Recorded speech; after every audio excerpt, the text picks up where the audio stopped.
விஜய்ங்கிறவர் ஒரு இடத்துல வருவார், 4 இடத்துல வருவார், 8 இடத்துல வருவார், 10லேருந்து 15க்குள்ள வருவார்னு சொல்லிகிட்டே இருந்தாங்க இந்த 1.5 மணி நேரமாக. திடீர்னு பார்த்தீங்கன்னா அதுக்குள்ளே ஒரு லாஸ்ட் ஒரு ½ அன் ஹவரில் ஒரு 2 நிறுவனம் வருது. அந்த 2 நிறுவனம் என்ன சொல்லுது, அவர் தான் முதலமைச்சர். இப்போ இது எவ்வளோ பெரிய காமெடின்னு மக்களுக்கு தெரிஞ்சிருச்சு இல்லை? இது என்ன கருத்து கணிப்பு?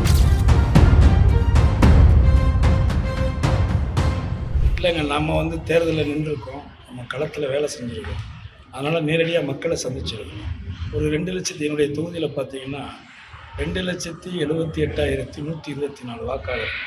ஏன்னா இதில் நீங்கள் ஒரு 10 பேர்கிட்ட போயிட்டு கருத்து கேட்டுட்டு அதில் உங்களுக்கு ஒவ்வொரு சேனலுக்கும் ஒவ்வொரு பேக்ட்ராப் இருக்குது, பேக்ரவுண்ட் இருக்குது, ஒவ்வொரு பத்திரிகைக்கும் ஒரு பேக்ரவுண்ட் இருக்குது, பேக்ட்ராப் இருக்குது.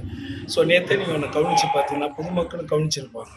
அதாவது கரெக்டாக 6:30க்கு ஒரு 5 சேனல்ஸ், அந்த 5 இது மாதிரி கருத்துக்களை கேட்ட நிறுவனங்கள், ஒரு 5 நிறுவனங்கள், எல்லாமே தனியார் நிறுவனங்கள் தான்.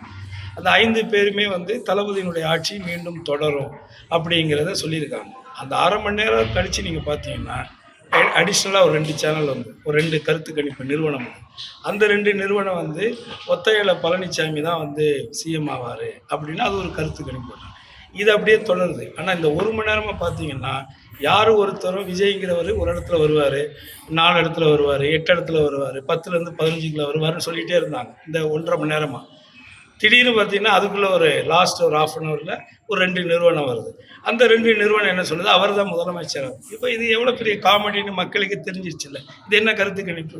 அவங்களுடைய விருப்பங்களை மக்கள்கிட்ட திணிக்கிறாங்க. இது எல்லாமே எத்தனை நாள்? இன்னும் 2-3 நாள். அதுக்கப்புறம் 4ஆம் தேதி வெட்ட வெளிச்சமாக எல்லாருக்குமே தெரியப்போம்.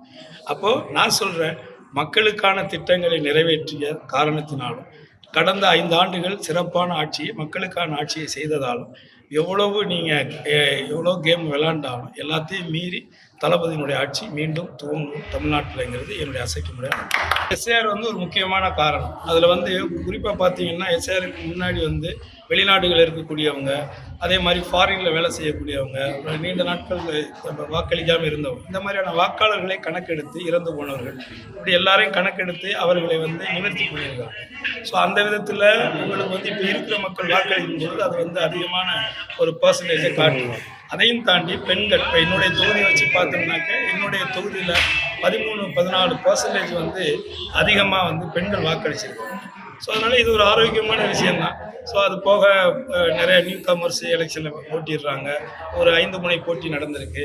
ஸோ வாக்குகள் பிரிஞ்சிருக்கும். அதனால் ஏற்கனவே திராவிட முன்னேற்ற கழகத்தினுடைய நிரந்தரமாக அந்த கொள்கையின் பிடிப்பால் இருக்கக்கூடிய மாநில சுயாட்சி காப்பாற்றப்படணும், தமிழர்களுடைய உரிமைகள் பாதுகாக்கப்படும் நினைக்கக்கூடிய தளபதி தலைமையிலான ஒரு திராவிட முன்னேற்ற கழகம் அதை கடந்த ஒரு 23 மதசார்பற்ற ஒரு மாநிலமாக, ஒரு சுயமரியாதையான ஒரு மாநிலமாக, ஒரு தன்னெழுச்சியான தன்னுடைய வருமானத்தின் வருவாயிலிருந்து மக்களுக்கான நலத்திட்டங்களை செயல்படுத்தக்கூடிய ஒரு முதலமைச்சராக இருக்கக்கூடிய காரணத்தினால் கொள்கையின் பிடிப்பில் இருக்கக்கூடிய அந்த 23 கூட்டணி கட்சிகளுடைய தோழமையோடு நிச்சயமாக மீண்டும் 200க்கும் மேற்பட்ட தொகுதிகளிலே வெற்றி பெற்று ஒரு அசுர பலத்தோடு ஆட்சியை மீண்டும் அமைப்பார் அண்ணன் தளபதி ஸ்டாலின் அவர்கள் அப்படிங்கிறது என்னுடைய ஆழமான ஒரு நம்பிக்கை, என்னுடைய கருத்து.